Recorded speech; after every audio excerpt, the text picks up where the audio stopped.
hello/x/. I am going to make this post as a message for the world, but I am sharing it exclusively here, in this format because it will get where I need it to go. In the year 2016, I and 2 other humans had an encounter with the beings responsible for creating our star. I was given a set of instructions involving the disclosure of information regarding their technology and presence, by the US government branches and defense contractors that are aware of it. If disclosure by these groups did not occur before the year 2024, I was permitted to perform a process by which their existence on Earth would be indisputable by all humans of this planet. They have a welcome package on the way here. The time frame I was informed of for this arrival was November 2027. They wanted us to be, both aware, and ready for the event.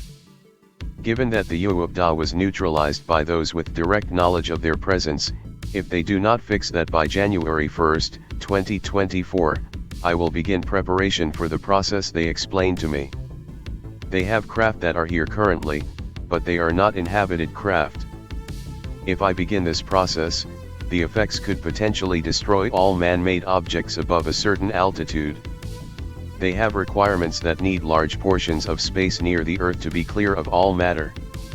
Their craft that are here would ultimately facilitate the maneuver, but they won't begin until I and the other 2 humans meet up at a specific location. Do we go through with it? I've checked into it, and the altitude we were told would pretty much destroy every single satellite we currently have in orbit.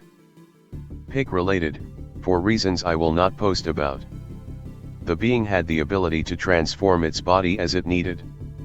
It did not appear to us as the stereotypical gray. It looked different from that, and they let us see its body closely. It was composed of a whole lot of smaller things moving together to make the appearance of a body shape, similar to ours. It did not start off as a humanoid shape, it transformed into that shape from more of an amorphous form. Its coloration fluctuated from dark blue to black and back to dark blue. Whatever the smaller things it was composed of were, made its skin appear fuzzy. They showed us the star being created. They surveyed a location in space, based on the amount of nearby matter, and the elemental composition of the available matter. They then accelerated a relatively small craft, roughly 20 feet in diameter, in a large circular pattern. That craft accelerated to speeds that were so fast it appeared as a hoop. Before becoming invisible aside from a weird blur where the hoop was. They explained to us that they were accelerating time in an area to control the accretion of the nearby matter. It formed in the center of this hoop. It started out looking like a small bright dot, then got huge very quickly as we watched. The craft then slowed back down and the hoop process seemed to run in reverse. There was a brief moment where the star appeared to shrink back down by a noticeable diameter. During this process. We felt heat on our skin during the process, but we were isolated away from it. If they were doing their equivalent of playing back a video, the fact that we felt heat from it shook us a bit. They created the star with the foreknowledge that we would eventually occur from its creation. So if that counts as creating us, yes. I've decided to start asking about the implications of doing this. If we initiate the process, but their craft perform the maneuver, are the 3 of us liable for starting it? The welcome package is them coming to talk to us about why we exist within this universe. They are bringing more of them here, and some of their technology. They would share it with us in terms of letting us use it under supervision, but we won't be able to try to reverse engineer whatever they are bringing. They didn't care that we already have stuff, it's apparently irrelevant to what's currently going on. There is something we have to do. It didn't seem like we could opt out of it, it was very forcible but not malevolent. It was like, you will do this. As if they know we are going to do the task already. It gave an impression of they've done this before. A lot. They explained that what they are working on is a significant scientific endeavor for them, and they need us to do something involving that, and we would choose to help because it is currently the most advanced civilization within this universe, and everyone is helping do whatever this is. It's apparently the cutting edge in scientific research across our entire universe, so it's the most important scientific project currently in observable space as we know it. That is just what they need from us. But the purpose for us existing was explained to be something separate from this task. And they could not explain that part until after they arrive. They selected the three of us, because they know that we will do what needs to be done. They essentially polled the planet and found the three people with the highest likelihood for them to trust with this point. One of the three is a person that will put humankind's needs above all else. The second is a person that will put their needs above all else. The third is a person they deemed the closest to.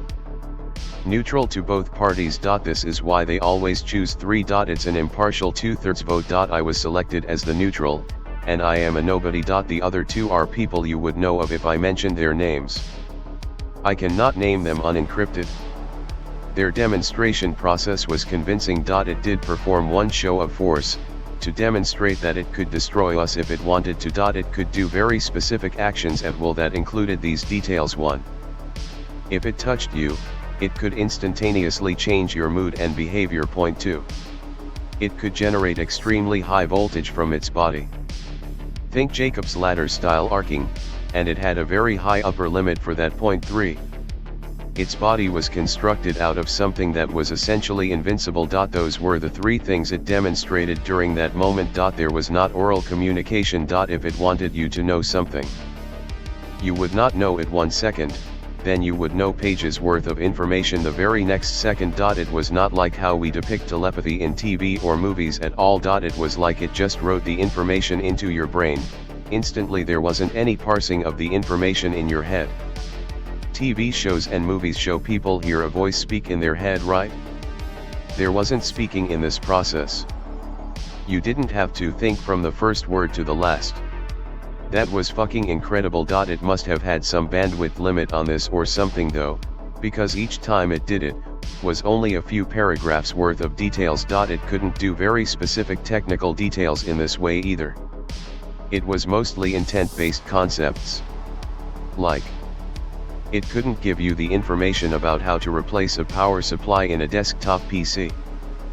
But it could give you the intent to let you know that it needed you to change a power supply in a desktop PC, what a power supply was and looked like, and what a desktop PC was and looked like. Explaining independent actions you would have to take, like unscrewing, plugging, or unplugging wires. It couldn't tell you how to do it, only that it needed to be done and what it should look like before and after.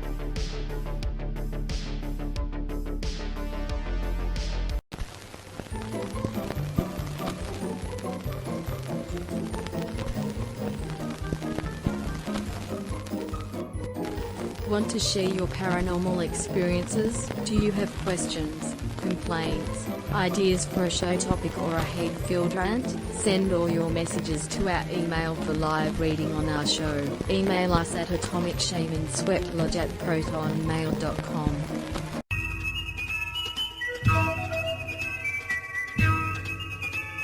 Like, share and subscribe to the channel, and be sure to ring the notification bell. You can follow us on Twitter at Motel and RV Park. Catch the live streams on Rumble. Listen to text-to-speech stories on Atomic Shaman TTS on YouTube.